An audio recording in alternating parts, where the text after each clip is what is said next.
Welcome back all to Classic Game Reviews. I'm Jack. Who cares? Is Deathloop worth it in 2022?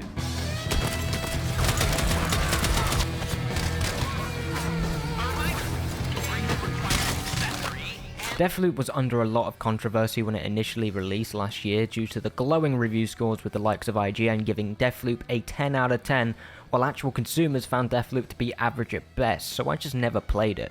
But Deathloop came to Game Pass a few days ago and I can't lie, I got a little addicted, and I beat it in a day. Plus, I get to hold off my Saints Row reboot review. Guys, I don't want to review Saints Row. I've got to. I took a review copy. I don't want to. It's so bad. So now Deathloop is out on every platform. Is the whole loop thing just a gimmick? How's the story? How's the performance on PC? Is the game even any good? And lastly, was those 10 out of 10 reviews actually representative of the quality of Deathloop? No spoilers whatsoever, apart from weapons and locations. Deathloop's story is just hard to talk about without spoiling pretty much all the important plot points, but to summarize, your character Colt is stuck in a time loop and must figure out how to escape the loop while Juliana hunts him down every time Colt tries to escape. Is it any good? Honestly, I didn't expect the story to provide the amount of plot and character development it actually provides. It's no God of War or Last of Us or anything, but Arcane did not need to go this hard on the story. I actually found myself quite invested by the time I got the ending, but the ending itself really did not hit as hard as I wanted it to, and I got the new ending, the Golden Loop ending that came out a couple days back, and it still really wasn't that satisfying, but it's better than the original ending they had when it came out in 2021. The entire story is basically one long mystery. As you pick apart enemies and information, you slowly piece together how to escape the loop, but also how these targets are important and, more importantly, your role in it. That's the most intriguing part, what Cole has to do with this. I'm not going to stretch this out, the story is not the best ever, and the way the story is presented can initially be really confusing, but all in all, I really liked it. Deathloop's story could have been a lot worse. Voice acting and all of that is really good. It's really good. I saw a lot of people clowning the voice acting when it first came out, actually, but I disagree. It's meant to be over the top. It's meant to be really heightened, and it's entertaining. That's all you really want, really, when you've got a story like this where the story isn't meant to be super emotional, super grounded. You know, you want some entertainment, and if it's entertaining, I see nothing wrong with it. Deathloop's combat and gameplay loop. Get it? Deathloop gameplay loop. Get it? It's funny. I'm sorry. So yeah, the gameplay loop is okay. Basically, you spawn in one of the 4 main areas, find information and kill your target, and spawn again and again and again and again. Get it? Because it's a loop. Yeah, guys, this game is very repetitive. The very foundation is repetition, and to say this was a good idea is, honestly, it's a straight up lie, to be honest with you. The concept is really cool, but it makes for a very tedious, irritating, slow gameplay loop that only really feels cathartic right at the end of the game when everything comes together. Which I guess is a good thing, but for a 10 to 15 hour game, you're gonna go insane with how much repetition is actually in Deathloop. I get that's the point, but you know, a game is a game. You want it to be entertaining, and if it's repetitive, the very foundation is repetition. You're kind of shooting yourself in the foot from the get-go. Combat itself, though, is actually quite fun. You have a variety of weapons and abilities you can unlock that suits any playstyle. It's incredibly similar to Dishonored. Like, it's actually a carbon copy of Dishonored, only you have guns now. And for me, it works. It works. The big change is this resource called Residium, I think that's what they called it, that you can collect every time you spawn in, which allows you to keep those weapons and abilities you found in this specific loop. So basically, you spend the Residium and you keep it when the day resets, because the loop is, you've got morning, you've got noon, you've got afternoon, you've got evening. That's your loop, and once you get to evening, once you complete that mission, the day resets, or if you die, it resets, and you lose all your weapons and abilities unless you save them with Residium, which you can get from all your targets and, you know, looting and all that stuff. But the stakes come in when you start to die, because when you die, you lose all of that Residium as well. So if you haven't spent that Residium, you've lost all of it, which can get really irritating. While very annoying at first, I gradually appreciated that level of stakes only a mechanic like that can provide, but the multiplayer element makes it very irritating. We'll get to that. You have pistols, shotguns, snipers, teleportation, telekinesis, all your usual Dishonored mixed with Call of Duty stuff, and it does provide some great moment-to-moment gameplay. What is absolutely awful though, and if you've been on this channel for a while, you know what's coming. The goddamn AI, it's fucking awful. They run into corridors with no mind of their own, then they somehow detect you through walls despite you not making any sound. It's so damn just inconsistent, and I could never get a good read on how all of this works.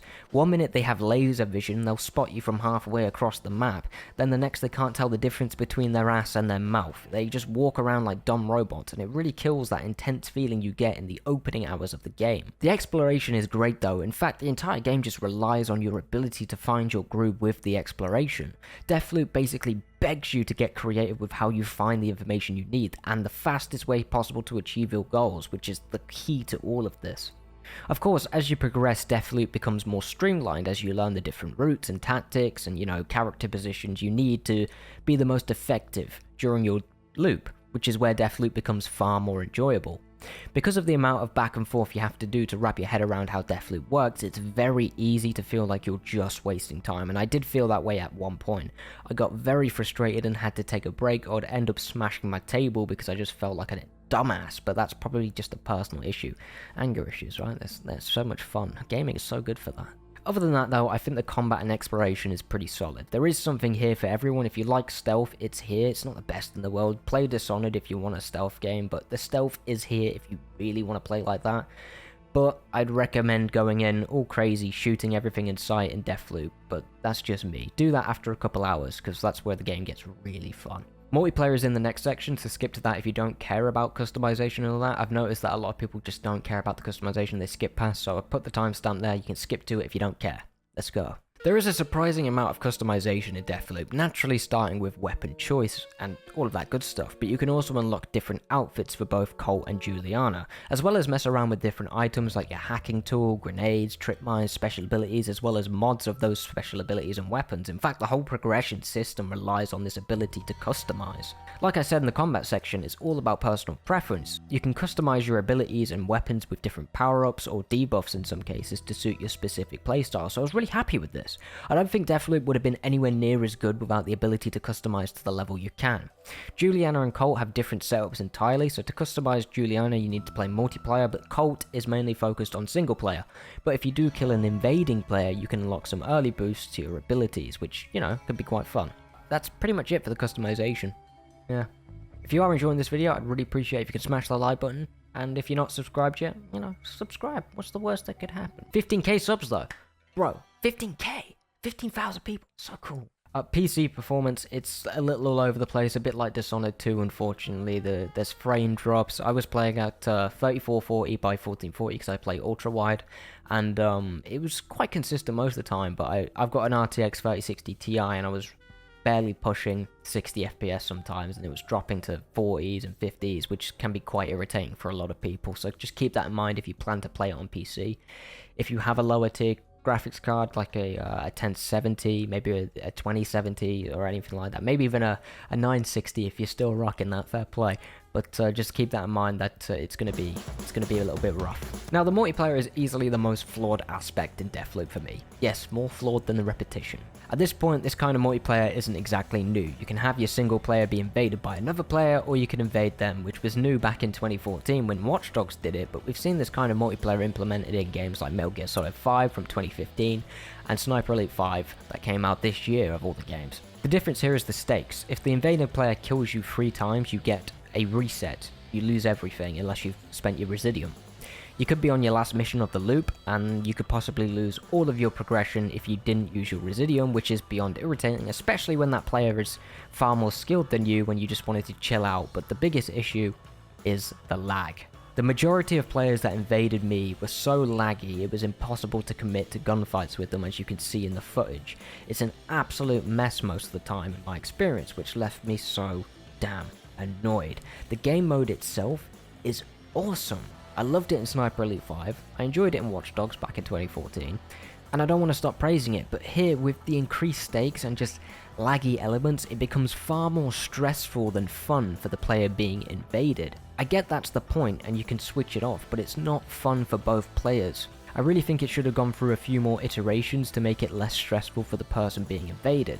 It doesn't help that when you invade someone as Juliana, you have nothing to lose. If you die, you just join another game, but as Colt, you have everything to lose. Now to be fair, they have to kill you 3 times, and you only have to kill them once, but When you commit to fighting them, you get all the AI enemies on you as well. It can mess up your entire mission, and it's pretty much a lose-lose if you actually fight back in a crowded area, especially if you don't have more abilities or skill than the other player. I guess the multiplayer really wasn't for me, but I definitely see this game mode growing in popularity in other games after they figure out how to make it genuinely fun and risky for both players, not just one. All in all, Deathloop is not as bad as people were making it out to be, but it's nowhere near as good as many reviews said when it initially released. I'm looking at you, IGN. 10 out of 10 IGN, come on, come on. I found myself more aligning with SkillUp's review than others, but as for you guys, do I think Deathloop is worth playing in 2022? Honestly, yeah. There are elements I don't like that you may absolutely love, but I do think you should check out other reviews other than mine, like SkillUp's. I align with SkillUp, but I disagree with a lot of his points as well, as you've seen in the review. But definitely check out other reviews other than mine to decide if you want to buy Deathloop or put in the time to download it on Game Pass. It's no 10 out of 10, it's a very average game most of the time, which is unfortunate to say because Arkanes usually smash it, but you know, it's definitely not their best work. It's a great concept that just needed more time to be perfected. Thank you for watching.